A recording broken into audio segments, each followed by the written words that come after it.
reputation of playing down to the level of the competition. Since he's gotten here, you guys really don't do that. Talk about his approach and why that is. So why you guys are so effective in teams that on paper you're better than. Well, like Coach Saban, kind of takes the whole paper thing out of it. Somebody asked me earlier, is the practice schedule going to change this week because we're playing, Duke and not Penn State or not San Jose State? Is it going to be different this week than it has anybody else? And I can honestly tell them no. It's the same every week for us. We don't necessarily look at who we're playing and get too much into that. We do the scouting report and take the proper measures to prepare for who we're playing. But besides that, it's X's and O's. It's what we're going to do.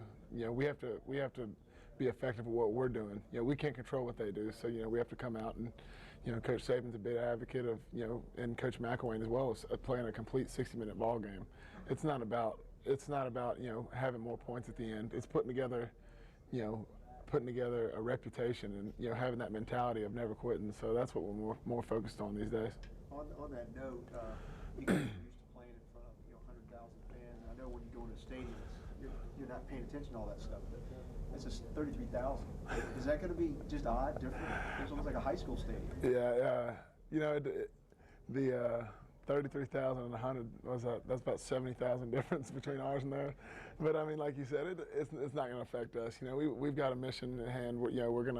This is a business trip to us. The external factors can't contribute to our success. So we're going to go out there and we're going to play like we should and try to put a 60-minute performance together. Do you think it must drive defenses crazy because like defensive coordinators are playing you guys because they think they key on stopping one guy and somebody else comes up? You guys have really spread the ball out early in the season. Right.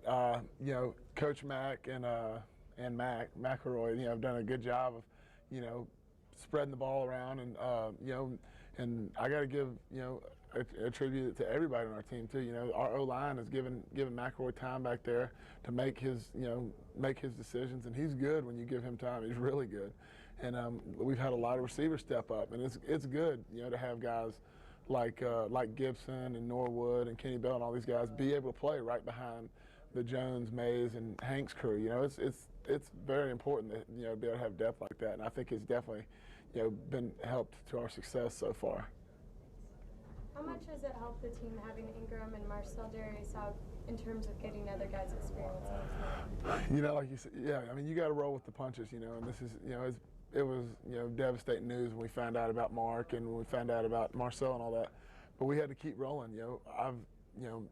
I've earned more. I mean, Marcel has earned so much respect from his teammates since he's been out. I mean, he tucked his pride away and was on the scout team, all last week. And I mean, preparing us for their defensive ends. And that's just something that, somebody as skilled as Marcel, he didn't have to do that. But, he put his selfishness away and he came and, gave his teammates a look. And, having Mark on that sideline, has been very big. And it's given a lot of people another opportunity to play. And, them supporting us has been very, a big deal. Did you ever have to block Marcel when he was on scout? Yeah, I did. It's not. How brutal is that? It's like playing a game on Tuesday and Wednesday. It's not. It's never fun to have to see that big old forearm down in front of you. So I'm glad that his sentence is up, so he can come join us and get on the other side of the field. I imagine his motor's going to be pretty geared up because this is his first game. Yeah. Well, yeah. I mean, the thing about it is Marcel's not going to be. He's not going to do anything but Marcel. He's going to go out there and he's got a great motor regardless. So. Of course, you got to expect big things from somebody with as much potential and passion for the game as he has. But yeah, I'm excited. We're definitely excited to have him back, and I'm sure Dante and those guys behind those linebackers are happy to see him back too. I think the way Coach put it was like Full Metal Jacket. Say it one more time. Full Metal Jacket is the way he described it for Marcel. Yeah, I think yeah, that's probably right about it. Do you ever follow Duke basketball much? There's two kinds of people who like Duke basketball, people who hate it. There's Duke fans and Tar Heels fans. Right. Where would you fall? I'm a Tar Heel fan. I like the Vince Carters and Michael Jordans of the world. So, but I think what they've been able to do basketball-wise is pretty impressive. Put together championship type seasons year after year. So I'm glad we're playing. I play football. I don't know. I couldn't fare very well against the basketball team, but I think we got a better chance against the football team than we would the basketball team.